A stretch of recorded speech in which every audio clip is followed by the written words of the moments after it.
El otro día entrevistaba en la radio a Walter Serrano Abella, el Serrano Abella como se le conoce. Lo traté de maestro y de hombre sabio, y el hombre, como es de muy perfil bajo, yo sé que no le gusta que lo traten así, pero bueno, yo, ¿qué quieren que les diga? Sí, así lo trato, así lo considero. ¿Cómo le va, Serrano? Bien, un gusto, un enorme gusto. No es por perfil bajo eso, ni por humildad, es porque yo, si alguien sabe que no soy maestro, soy yo. Como te dije el otro día, la vida es muy corta, es una síntesis, no da para aprender todo, y menos para llegar a ninguna maestría. Yo he aprendido mucho de ti, de mucha gente que ha hecho de esta profesión una cosa distinta, que ha pateado el tablero de la inescrupulosidad, del amarillismo, del tema trivial, para profundizar en los temas culturales, que son lo que definen la política, la idea de la identidad de un país. ¿No? Y vos sabés que en eso cuesta mucho. ¿Qué te voy a decir a vos? ¿No? Cuesta mucho porque hemos sido desdeñosos con la cultura, siempre, siempre. Y en el interior aún, capaz que un poquito más. Capaz que un poquito más desamparados en el interior. Sí, capaz que un poquito más desamparados. Hay una historia última que nos hace pensar que quizás estén entendiendo, a golpes de realidad, quienes gobiernan el país y los departamentos, de lo esencial de la cultura, ¿no? De lo necesario. ¿Por qué la frivolidad le gana a lo otro? Y eso me parece también que hay muy pocos exponentes del periodismo nacional que se dediquen a hurgar en eso. A mí me pasaba una cosa, me pasó con el Martín Aquino, que iba a los liceos y a las escuelas y a los lugares del interior a dar charla. Y seguramente, digo, la figura legendaria de Aquino, amante de la libertad, de su libertad y de su anarquía gaucha, es un atractivo muy interesante. Y era el atractivo que hacía conglomerados muy importantes a todos lados donde fuimos, del país, que recorrimos todo el país, menos Mercedes.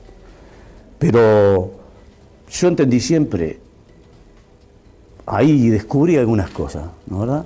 De que, por ejemplo, los muchachos dicen, no, porque los muchachos están en otra etapa, que es verdad, y en otro, pero no los distrae tanto el tema. Y muchas veces me di cuenta, no que los apasionaba, pero que les interesaba profundamente. Y yo estaba hablando de cosas del otro siglo. Sí. Aquino nació en 1877, murió en 1917. Estaba además cargado, nutrido, bulliciosamente, de palabras de gente que era mucho más antigua que yo, casi de la par de Aquino, o descendientes de aquellos que conocieron a Aquino. Y sin embargo les interesaba profundamente. A veces me despistaban con las preguntas, que yo no me las había hecho en 40 años de investigación. Y yo creo que es, en esta profesión, a ver, pero hay que decirlo, a veces vale más la rentabilidad que el sumus de la profesión, que el contenido de la profesión. Entonces llega ese momento donde hay que medir rentabilidad y profesión, y se caen los andamiajes de los valores y terminamos entregando la profesión a pedacitos, ¿no, verdad? Una profesión que también me parece que hay atisbo de que está cambiando eso. Una profesión que está muy metida en lo que es el sistema democrático, en lo que son las libertades. Sabemos muy bien, más tú por razones de edad que yo, pero que también que empecé en la época de la dictadura, lo que es transitar o procurar hacer periodismo cuando no se respetan las libertades. Sí, mira que alrededor de todo esto, ni tan ni muy, ¿no? Yo viví la época de la dictadura, yo estoy en Cerro Largo, soy de no porque no hubiera dictadura en Cerro Largo, sino porque encontré un escape ahí, me pude ir lo más cerca que podía del pago, ¿no? Wilson Ferreira me decía siempre que yo era el desiliado que había ido más cerquita y que había demorado más en volver. Y es verdad. Está bueno. Pero a mí a veces cuando salen a defender la libertad del periodismo, quienes nunca se preocuparon de esa libertad, cuando realmente estábamos condenados cuando había que pasar una canción cada 15 minutos, que era la misma, cuando no podíamos hablar de China Zorrilla, ni de Villanueva Cose, ni pasar los Brimareños, ni Citarrosa, ni Viglietti. Todo eso, que aparezcan ahora, cuando se plantea una ley de periodismo, con la que no estoy de acuerdo, con la que no estoy de acuerdo, pero cuando se plantea una ley de periodismo,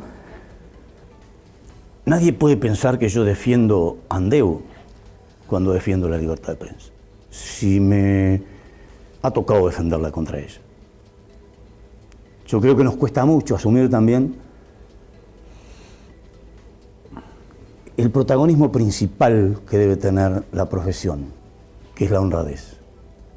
Yo me fui de 33, de la emisora donde trabajé mis primeros 17 años, donde yo era mi sistema de vida, porque un día no me querían permitir pasar un reportaje, era la época de la dictadura, pero no fue la dictadura militar, era un reportaje de Gonzalo Chiarino Milans, que el directorio de la empresa donde yo me desempeñaba entendió que era izquierdista. Gonzalo, que yo no lo descalifico, fui amigo de él, lo quise mucho, pero no podía ir más a la derecha porque se caía la cuneta. Gonzalo era un hombre de derecha, no estoy juzgando, estoy diciendo... No, un dato. Un dato elemental, todo lo que lo conocimos sabemos, sí, Gonzalo Chiarino era un hombre de derecha. Entonces a mí me dijeron que yo ya le había hecho el reportaje y me dijeron que no lo podía pasar. Y yo dije, yo lo voy a pasar. Fue una encrucijada entre el trabajo y la profesión. Y preferí perder el trabajo y seguir sintiéndome cómodo en la profesión. ¿Viste? Entonces todas estas cosas que aparecen ahora, que rompen ahora y que nos hacen... que es un problema, un drama que tiene el país, ¿no? Que se vive como si existieran dos partes solas. Medio país a favor y medio país en contra. Depende de qué medio país esté hablando y de qué medio país está escuchando. Es así. No nos ayuda a nada. Hay que romper los puentes. Hay que unirnos. Pero este país políticamente está partido en dos. En dos. Futbolísticamente está partido en dos. Sí. La población está partida en dos, Montevideo y el interior. Es la esencia eso. Si entras a ver... Es uruguayés eso.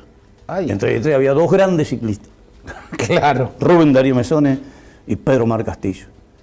Y la gente vivía discutiendo y vivía opinando si Mesones era mejor que Castillo, si Castillo era mejor que Mesones. No quería de ninguna manera asumir que era bárbaro que hubiera un Pedro Mar Castillo y un Rubén Darío Mesones, y ojalá surgiera otro. Claro.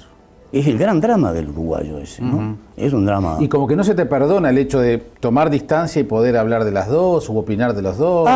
Pero bueno, a mí te habrá pasado hoy, le pasa a todos, ¿no? El rótulo de que yo te estoy hablando y dice, no, Serrano, yo en la época de la dictadura, para todo el frente amplismo era una referencia importante, porque era un periodista independiente. ¿Verdad? Ahora prácticamente pasaba un periodista fascista, porque un día en Búsqueda publicaron una nómina donde parecía yo que no se me podía dar publicidad oficial, que nunca usé publicidad oficial, ni nota, que no las precisé. A mí la agenda no me la marca el oficialismo, ni los gobernantes, ni nada, me la marca mi interés periodístico exclusivo, y si necesito una nota, no sé otro camino de recorrer que la que es llamar, intentar la nota, y nada más. Yo no pago ningún precio por eso, ni quiero recibir ningún precio por eso. Entonces digo, ahora me transformé de un periodismo, de los que me aplaudían, ahora el propio Partido Nacional, todo el mundo. Yo no escondo mi militancia. No mi militancia, tus simpatías políticas. Mis simpatías políticas, y me parece que son un ingrediente más que le doy al oyente que me está escuchando cuando digo yo soy blanco. Para que el tipo de repente diga, Serrano no opina esto porque es blanco. Está en contra, porque está a favor porque es blanco. ¿No, verdad? Pero más que nada porque esa es la realidad y no quiero ocultársela. He tenido enormes oportunidades de participar políticamente. No te las digo, pero he tenido enormes posibilidades. Un día me llamó un intendente de 33, yo estaba en Melo ya, y me llamó al despacho y me dijo, Serrano, yo no puedo ser intendente el año que viene. Y quiero que te sentés vos acá, vuelta. Yo sabía que era jugar y cobrar por él, no por mí. Claro, si él te apoyaba. Tan fue así que el que yo dije que no y el que salió después fue el que asumió. Y cualquiera, es ese padrinazgo. Claro. Yo dije, no puedo porque me voy a pelear. Primero con vos, segundo con el partido, tercero con los funcionarios municipales y cuarto voy a terminar desgarrando mi familia a través de esto. Entonces digo, yo en la política creo que los uruguayos estamos imbuidos de un exceso de crítica, a veces, y de una falta de autocrítica muy cómplice de la vanidad, muchas veces. Me parece que hay un paso donde el hombre pasa de ser un ciudadano con aspiraciones políticas y se sienta en el poder y olvida lo que hasta ayer andaba predicando. Siento eso, lo he sentido en todos los partidos políticos. ¿Y qué te parece la frase que dice todos son iguales? Es una canallada. Los periodistas no somos todos iguales, los militares no son todos iguales, los políticos no son todos. Yo no creo en el argentinismo tinerizado. Bueno, nadie, que se vayan todos. No. Y creo en la democracia. Y cuando la perdí, luché desesperadamente para tener el derecho a votar. Es más, el partido en el que milito dejó la sangre por eso, por la libertad de sufragio. Cuando se puso una cosa acá, no se puso ni por el Partido Nacional, ni por el Viva los Blancos, se puso por las leyes y el derecho. Digo, es eso el contenido. Y por eso deberíamos de luchar todos. Y deberíamos de ser muy críticos en cualquier partido que se escape un ápice de la Constitución y de las leyes. Porque, Jaime, la Constitución ampara a todos.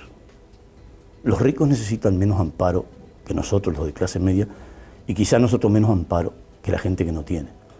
Yo, como dijo alguien, prefiero arrodillarme frente a la Constitución para no tenerme que arrodillar nunca frente a ningún tirano, del signo que sea, de la dictadura que sea, izquierda, derecha, centro. Yo quiero practicar la democracia en su esencia, que no es perfecta, porque bueno, la perfección es cosa de Dios, no del hombre, pero que es la que más se aproxima a ella, en mi consideración. ¿Cerro Largo es un mundo aparte? Cerro Largo es un mundo aparte. Difícil de entender a 32 años estar allí. Tú sabes que yo la única vez que participé de alguna campaña política por ahí por Cerro Largo, debo confesar, fue la única vez que vi armas de fuego de dirigentes políticos. Una persona hace poco me dijo que hace poco las vio también. Después se encuentran fenómenos increíbles como los de Villanueva Saravia en su momento, con esa muerte tan trágica que tuvo y que tan discutida. Después te encontrás con que se generaron caudillos como el Nano Pérez, que hay un documental que lo pinta de cuerpo entero. O también te encontrás con acciones del intendente Botana, por ejemplo, que la otra vez fue citado acá, por el no uso de casco, entonces no le importa para nada al intendente y paga todo lo que se le pueda decir. Entonces como que uno siente a veces que las cosas que pasan en Cerro Largo son únicas. Sí, a mí me sorprendió mucho eso cuando llegué. Yo estoy de capital a capital a 112 kilómetros. De la ciudad de Treinta a la ciudad de Melo hay 112 kilómetros. Mi exilio fue muy cerquita, como decía Wilson. Y a mí me desconcertó primero, porque primero empecé a buscar, a ver dónde está el quid del asunto. Yo se lo atribuyo, pero es un tema para sociólogos, ¿no? Aunque cuando hubo dos gobiernos, en una de las oportunidades que hubo dos gobiernos, hubo uno allá, Saravia, y otro acá, Valle. Se lo atribuyo, que quedaron con eso. Pero es muy difícil de interpretar el funcionamiento de la sociedad arachana. Es muy particular y es muy original y tiene colores muy propios. Y por ende los que vamos de afuera nos damos de nariz con esa realidad, ¿no? ¿Verdad? Que es difícil de interpretarla. Yo lo he discutido eso, yo lo he discutido mano a mano con el intendente, que soy amigo de él. Botana. Sí, Luis Sergio. A mí no me parece bien a la manera de Cerro Largo. Yo hice un editorial antes de que él ganara preguntando cuál era la manera de Cerro Largo. La manera de creer que es la República Oriental de Cerro Largo. La manera de que, bueno, no usamos casco, pero es una ley nacional. Pero es una ley nacional. Sí, pero acá nosotros no hay nada, por lo que te decía, esos ingredientes que estaba mencionando del funcionamiento jurídico de un país, que es mucho más importante que el político, Claro. que es mucho más. El político tiene que beber de lo jurídico. Bueno, pero bueno, también admito que en una cantidad de cosas sorprendentes, yo coincido con una sociedad que guarda en su seno más íntimo esa anarquía libertaria. ¿Te gusta la rebeldía arachana?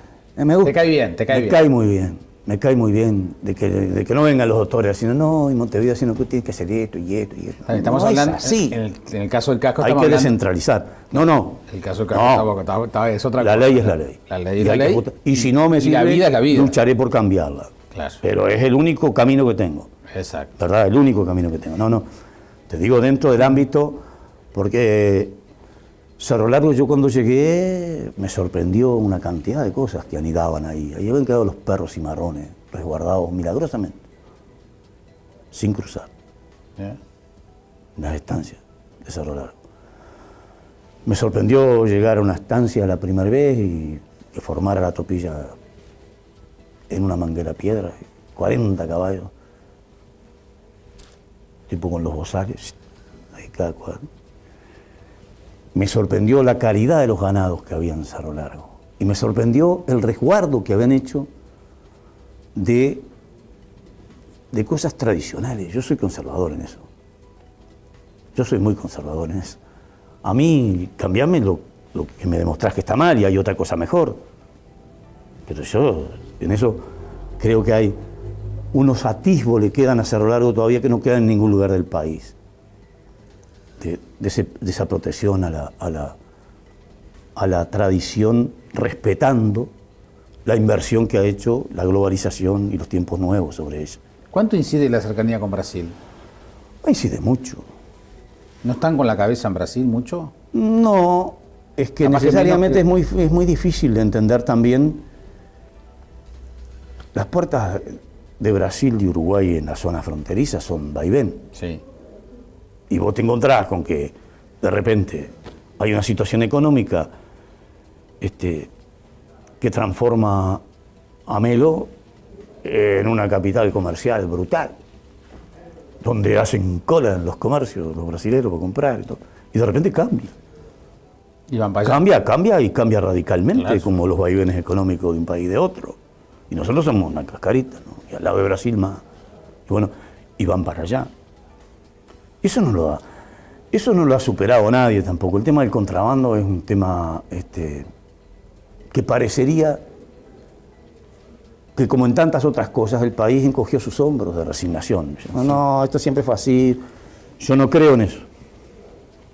Yo creo que nada es así.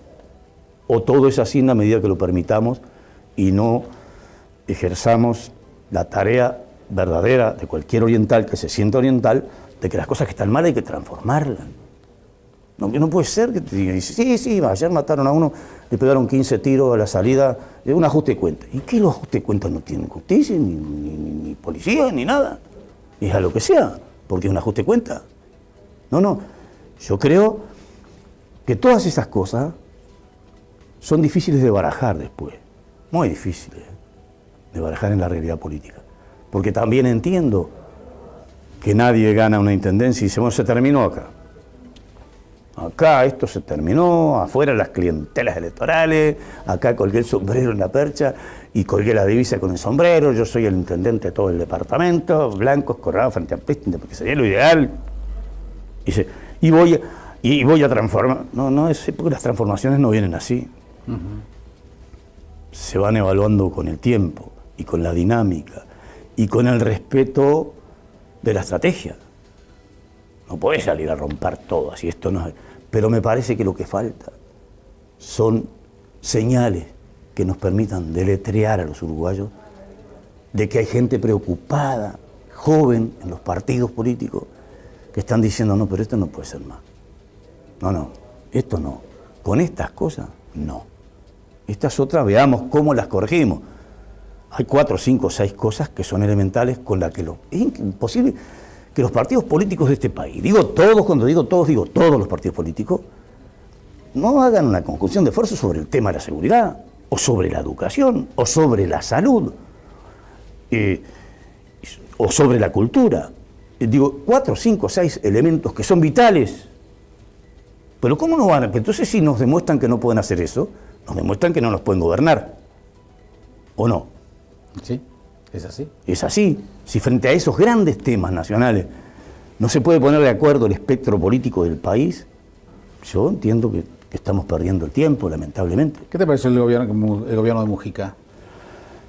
Y Mujica es un personaje que a veces a vos te da ganas de correr a abrazarlo. Y que otras muchas veces te da ganas de venir y pelearte definitivamente con él. Yo creo, si vos me decís, a ver, ¿qué valor le resalta a Mujica a usted? Y a mí me parece bien de Mujica lo que a todo el mundo le parece mal. Que haya roto el formulismo, la corbata, la estrategia de hablar por encima del mundo. Si no somos eso, si nunca fuimos eso, y nunca vamos a hacer eso. Y lo otro que creo es que es leal coincide su vida con lo que predica. Vive austeramente, la plata le importa un comino, y a mí me parece eso un elemento importante para respetarlo. Un buen Estoy en desacuerdo totalmente con su participación casi desembosada en la campaña política. No nos apartemos un ápice de la Constitución y de la ley. No nos apartemos. No hagamos una viveza criolla con eso también. No estoy de acuerdo con él. Y como ministro, ¿qué me decía? ¿Qué te pareció como ministro de Ganadería? Un sector que conoces muy bien. Sí, pero la verdad que no le lució mucho a él, ¿no? Es un hombre desarreglado. No solo para vestirse y para peinarse, que ahora están haciendo un gran esfuerzo por modificarlo, encauzarlo. Por encauzarlo, no más allá tampoco lo que admite su personalidad. Pero, digo, a mí me parece que ese deseo fervoroso de hacer cosas lo termina llevando al terreno de que la hace como lo político por encima de lo jurídico. Uh-huh. Que también es una pésima señal. Es una pésima señal. Una vez estaban los ganados en Rocha por una inundación arriba de las carreteras, se iban a morir, de los productores, ¿no? En los lugares más altos de la carretera se habían achatado los alambrados y había que darles de comer. Y él era ministro de Ganadería y Agricultura. Dice, bueno, pero tiene que llamar a una licitación. Y él fue y lo compró en una cooperativa de arroz de Lascano y dijo, bueno, llévenme preso, échenme del cargo. ¿Esto? Ahí era lo... ¿no? Y vos, en un razonamiento extremo de esa naturaleza, te detenés a pensar, ¿y yo qué haría? ¿Dejo morir 8 o 10 mil vacas arriba de la carretera, que no es patrimonio mío solo, del bolsillo del productor, que es patrimonio del país? Yo siempre digo, me he desgañitado, he gastado la garganta defendiendo la vaca, la oveja, la lana, la carne, el arroz, pero nunca lo hice para que 4 o 5 hebillas de plata y oro se refregaran ese resultado. Lo hice porque yo creo que la columna vertebral, y hasta ahora las cifras lo demuestran claramente, de este país es la agropecuaria. Uh-huh. Lo hice por eso. Cuando defiendo las vacas y cuando defiendo la actitud, también la hago en ese razonamiento. Le vamos a romper el país por la burocracia. Porque también, admitamos, hemos creado un endemoniado sistema que vos vas a hacer una obra en la intendencia y se cae y se dice, bueno, acá un certificado de que entró a la intendencia. Ahora tiene que pasar a la oficina aquella. La oficina aquella dice, bueno, ¿y qué va a hacer usted? Yo voy a arreglar el frente, un certificado que va al frente de la casa. Y ahora tiene que ir a la arquitectura, Y ahora tiene, porque como eso no va al banco de previsión, porque es una cosa... Y al final, cuando fui al resultado final, de eso estoy diciendo con una experiencia personal, el cuarto, quinto certificado era que la intendencia me justificaba que aquella documentación que me había dado la intendencia, que estaba refrendada, que yo había pagado, era legal. No, bueno. ¿Eso quién le hunde el diente? ¿Quién toca las clientelas políticas en este país? Serrano. No las tocó el Frente, no las tocó Mujica, no las tocó Vázquez, no las tocó el Partido Nacional, no las tocó el Partido Colorado, el Partido Independiente no culpado nunca ha sido gobierno. Entonces, por ende, tengo que tener la interrogante, es decir, capaz que sí, que llegan y no. Pero Serrano, para 400.000 trámites te piden partida de nacimiento, el mismo Estado que te dio la cédula para decirte que ya naciste, y tenés que estar justificando toda la vida que naciste presentando partidas de nacimiento, cuando el propio Estado, cuando naciste, te dio una cédula que te dice, miren que el señor Serrano Walter Abella ya nació. Pero se llena de contradicciones. Pero Monte del Plata tiene un apartado especial, en secreto. Y si yo en la voz de menos tengo que decir todos los días, esta radio pertenece al señor Marcelo Costa y la familia Bengochea, papá, según ley, tal. Son discriminaciones odiosas. Eso se complica así. Pero bueno, hoy la charla que vas a dar en Fucaga a las 7 de la tarde es sobre la identidad. Y yo te decía que hay dos países, está Montevideo y está el interior. Los que somos del interior, acá somos tratados de canarios. Cuando yo me mudé acá en el año 79 era el canario para toda la barra de amigos y hoy sigue sucediendo así. ¿De qué estamos hablando cuando hablamos de identidad? Parece que hay más de dos países también, ¿no? Porque, también, sí. Porque el noreste no es Punta del Este tampoco. También. Punta del Este no es capital y el litoral. Artigas no es Yo fui a Colonia una vuelta con una experiencia con un ómnibus, junté los tamberos de allá y dije, a ver, ¿por qué los productores de Colonia sacan tanta leche y la cuenca es tan propia y todo? Y bueno, conseguí un ómnibus con Núñez conseguí un ómnibus con una empresa así, bueno, y logramos pagar los gastos, los productores, y vinimos y me quedé deslumbrado. Entonces, ¿y qué es lo que es otro país? Hay otra cultura y otra identidad que generó otra cultura. Esa identidad, los suizos y todo, generó otra identidad en Colonia que no es la misma de 33 y Cerro Largo, y La Valleja, y Rocha, y Rivera, y Tacuarembó. No es la misma. Y yo a mí me parece que tampoco me siento muy degradado en mi condición de canario. La ostento casi con orgullo. Yo la tengo que andar con guía acá en Montevideo. Claro. Es brutal, se ríen todo. Yo tengo un auto y en Pando me busco un amigo porque yo no manejo Montevideo. Pues no sé dónde ando ni hacia dónde tengo que ir. Vengo, siento como que es una tierra hostil a mi manera de ser. Yo puedo medir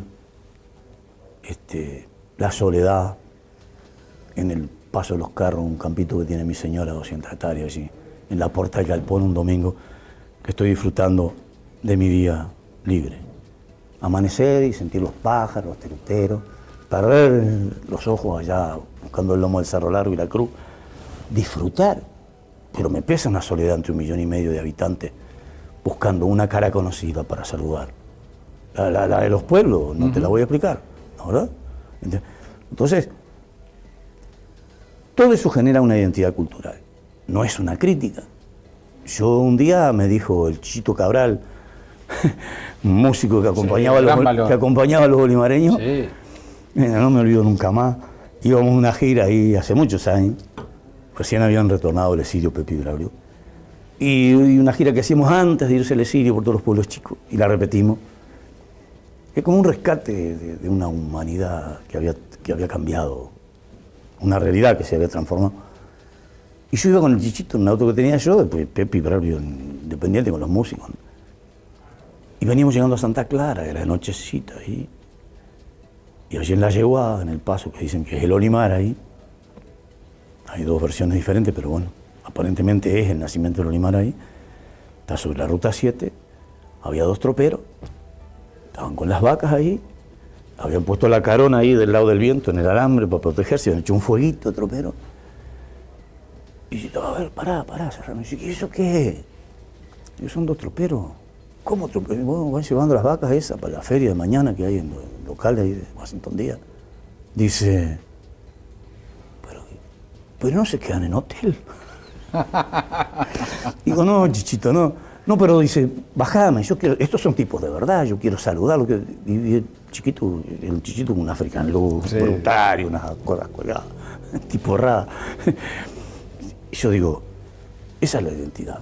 Ese es un pedazo de la identidad nuestra y un pedazo de la identidad del sur. Chichito me decía, yo no puedo dormir en silencio, esto me mata. Este silencio me mata allá en campaña. Yo tengo que sentir las bocinas y los otros. Yo hoy no pude dormir casi. En el hotel ahí donde me hospedo. Sí. La identidad es un reflejo de la cultura, ¿verdad? Es un sello de la cultura. Es lo que ves en la cultura, en los colores,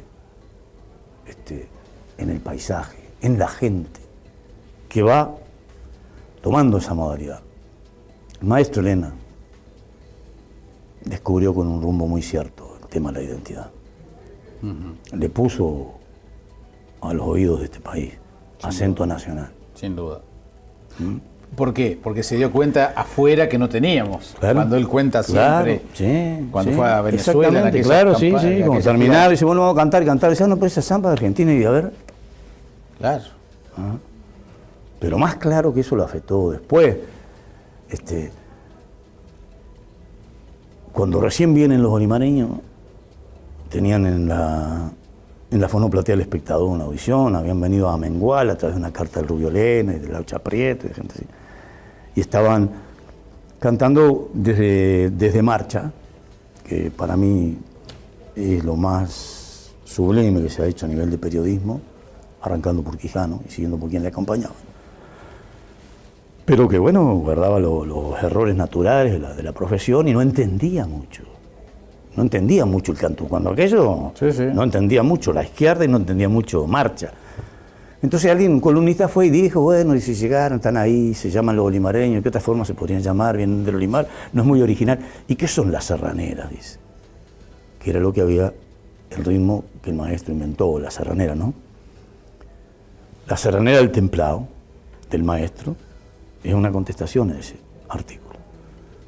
Ya está ensillado mi caballo, las espuelas me calcé y con la noche en la cara, sin despedirme monté. No teníamos nada más que la influencia de México y fundamentalmente de Argentina. Capaz que más linda que las canciones que pudiéramos elaborar nosotros.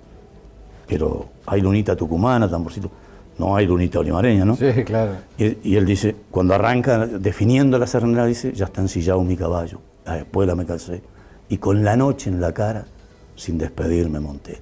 Que la noche sea muy negra no es dificultad mayor, llevando firme la rienda y al tino por rumbeador. Si me pierdo, mala suerte. La noche tendrá razón. Y tuvo razón él, ¿no? Sí, que fue capaz de iluminar la noche esa. Y a tal punto eso trascendió. El otro día escuchábamos una versión de una banda de rock pesado, una banda maragata que se llama Pecho de Fierro, una versión del Templado, hecha pero con todos los ruidos que te puedas imaginar, que a vos y a mí nos pero trascendió. Sí, trascendió. Trascendió las generaciones. Sí. Y hoy esos jóvenes son los que cantan la serranera. Esos jóvenes que son muy criticados también, ¿viste, no? Claro. Que también son esos rebeldes sin causa. Sí. Y que se dice que bueno, que son parte de los problemas que tenemos, son porque los jóvenes no tienen los valores. Un tema que también has mencionado 2 o 3 veces aquí, el de los valores. Claro, pero bueno, ¿y quién es el culpable de eso? Los jóvenes. Si no tienen valores. Alguien no se los transmitió quizás. Bueno, gran responsabilidad tenemos los medios de comunicación y los que ejercemos de la manera más humilde y sencilla hasta la más importante en los medios de comunicación, de no detenernos para hablar sobre eso. Tiene responsabilidad también el aparato político, todo, por lo que estábamos hablando del tema de la cultura. Volver a los valores, digo, porque yo me parece que podemos discutir sobre 800 cosas, pero sobre la dignidad, sobre la honradez, sobre los valores elementales, sobre la libertad, pero vos dices, ¿no sos neutral? No, no soy neutral. No soy neutral cada vez que alguien afecta a la democracia. ¿Cómo voy a ser neutral? ¿En nombre de qué periodismo puedo ser neutral? No es así. Oca dice, ¿estás contra todo? No. Nadie me ha sentido decir a mí que yo estoy mal contra una honrada administración política de cualquier partido que sea. Nadie me ha sentido decir que está mal. Lo que pasa es que capaz que lo que me dan como reflexión diaria es que hay que corregir cosas. Entonces yo digo, los valores me parece también que lo perdimos en la siembra de un magisterio que no es el mismo, ¿verdad? No, tampoco a un juicio de valor, sino a un juicio de la realidad. A mí me cuesta mucho entender que un maestro pueda parar una clase, pero me cuesta mucho que el personal de un hospital pueda declararse en huelga, o que la policía amenace con un paro. Me parece que hay sectores de la vida nacional que no solo están obligados a otra cosa, sino que tienen otra responsabilidad frente a nosotros. Y que ese derecho la sociedad se lo debía ejercer con toda la fuerza que tiene.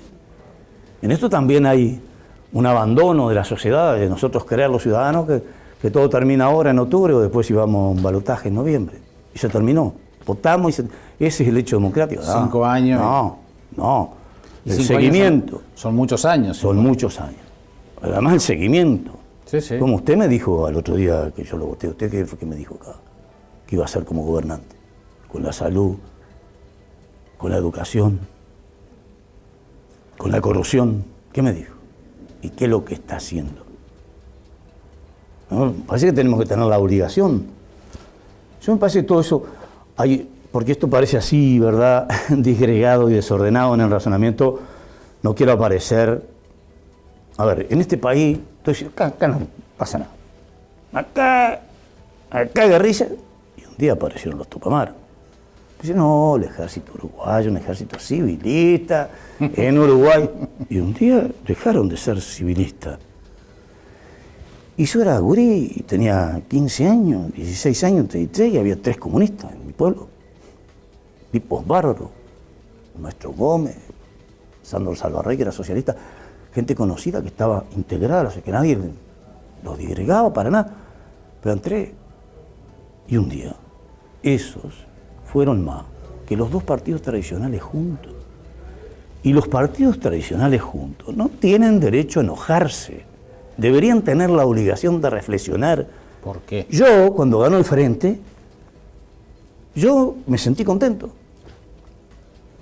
Yo, en 2 oportunidades no voté en mi partido, voté en blanco. Porque a mí no me van a correr de mi partido los que son peores que yo, que me corran los que son mejores. Sí, bueno, pero digo, yo me sentí, porque yo creía que esa bofetada en el rostro la necesitábamos, yo también, como parte de un partido tradicional. Porque la necesitábamos, porque habíamos descuidado cosas elementales, porque no podía ser.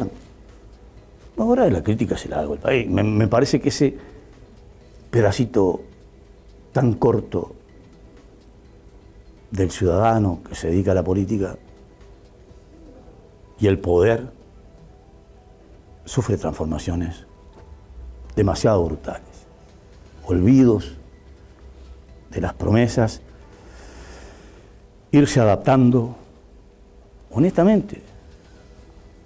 No estoy diciendo que sea en forma corrupta. Honestamente, irse adaptando a ese mecanismo desgastante de la vieja política, envuelta en esa nebulosa de todo, que estábamos hablando recién, que prohíbe esto, que para esto, que no resuelve aquello, y de que ya, bueno, los mandos medios están conciliados, y se va aburguesando lentamente. No hay revolución así, pacífica, ¿no? No hay. Tenemos que ser cada uno de nosotros protagonistas de nuestros propios cambios y no esperar a todos los demás. Efectivamente. Maestro Abella, qué gusto recibirlo. No, el gusto ha sido mío, el honor ha sido mío. Esta tardecita. Y el agradecimiento también es mío. Por favor, esta tardecita, porque con el cambio de hora va a haber un sol radiante a las 7 de la tarde, pero bueno, también la gente del campo se queja del cambio de hora, pero viste que el cambio de hora se mide con otra vara. Sí, se mide con otra vara. Sí, con la vara montevideana, la vara de la energía. Sí, y del ahorro. Que a mí no es así, porque yo, la verdad que hace 2 o 3 años, cuando había arrancado esto, un día me tomé la molestia de cotejar mis recibos de energía eléctrica y yo no ahorro nada. En casa pago lo mismo. Hoy a las 7 de la tarde, Walter Abella, entonces, el Serrano Abella va a estar con esta charla sobre la identidad en Fundación FUCAC, 18 de julio, y Pablo de María. Y bueno, esperemos que puedas dormir después, ya que has dormido poco en Montevideo, vas a salir rajando para Cerro Largo, ¿no? Sí, me voy de mañana. Así que otra noche sin dormir. No exageremos tampoco, no tan sin dormir. Pero un bueno. fragmento.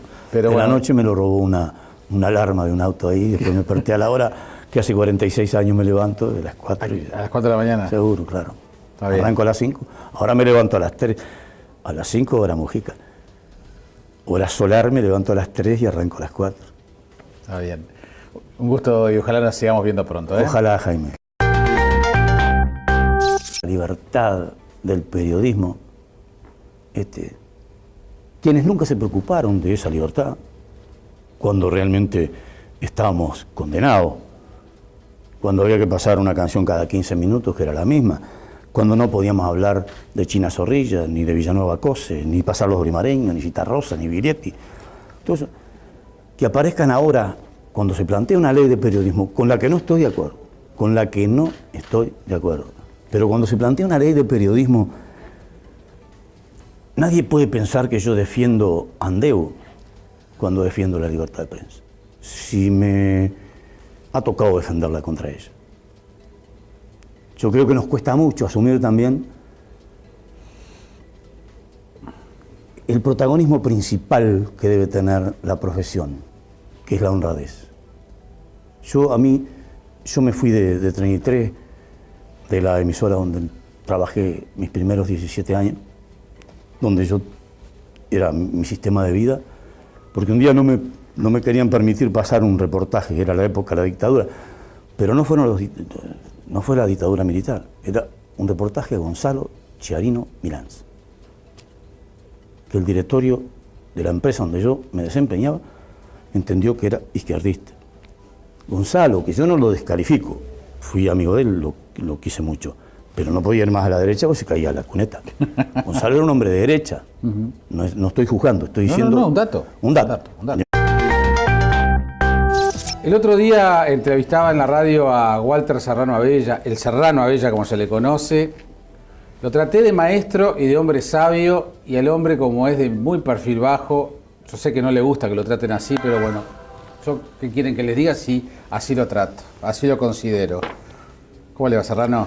Bien, un gusto, un enorme gusto. No es por perfil bajo eso, ni por humildad, es porque yo, si alguien sabe que no soy maestro, soy yo.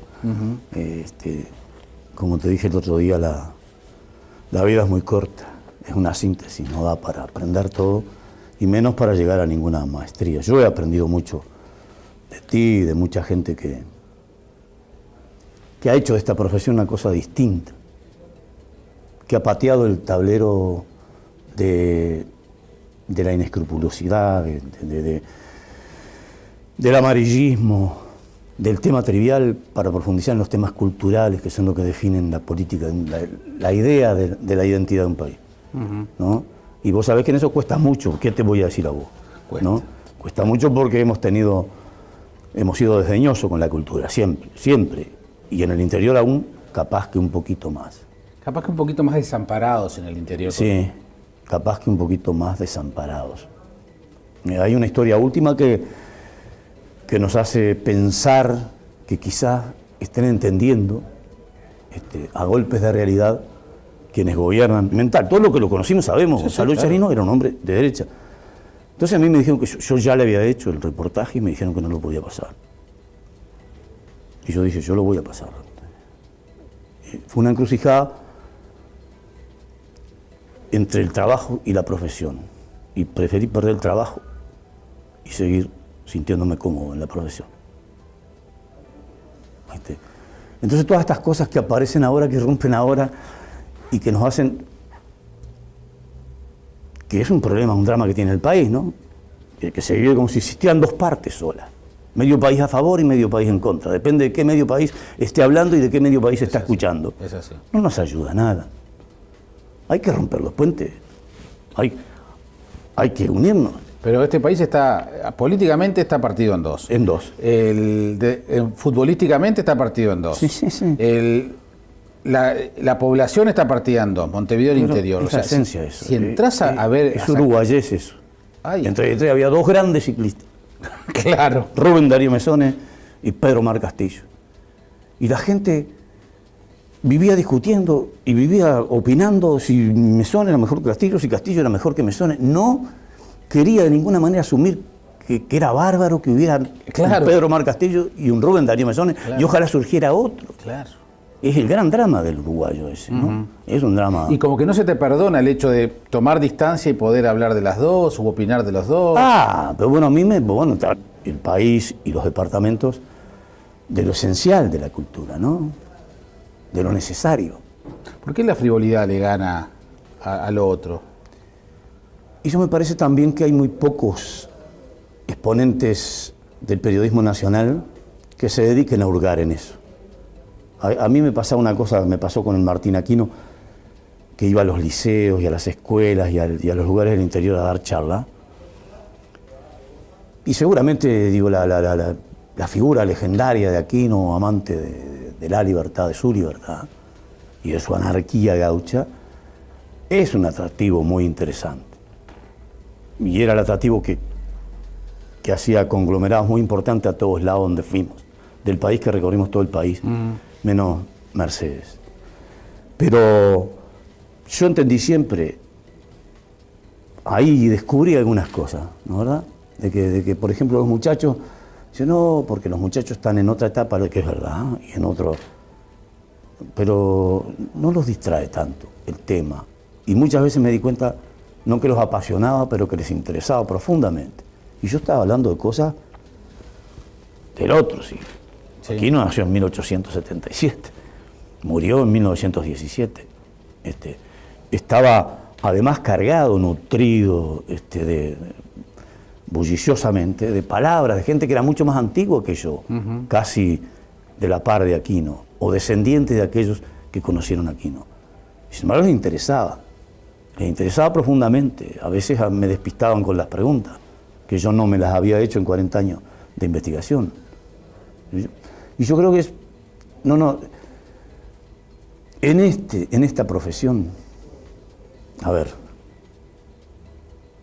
pero hay que decirlo, a veces vale más la rentabilidad que el sumo de la profesión, que el contenido de la profesión. Entonces llega ese momento donde hay que medir rentabilidad y profesión, y se caen los andamiajes de los valores y terminamos entregando la profesión a pedacitos, ¿no, verdad? Una profesión que... También me parece que hay atisbo de que está cambiando eso. Una profesión que está muy metida en lo que es el sistema democrático, en lo que son las libertades.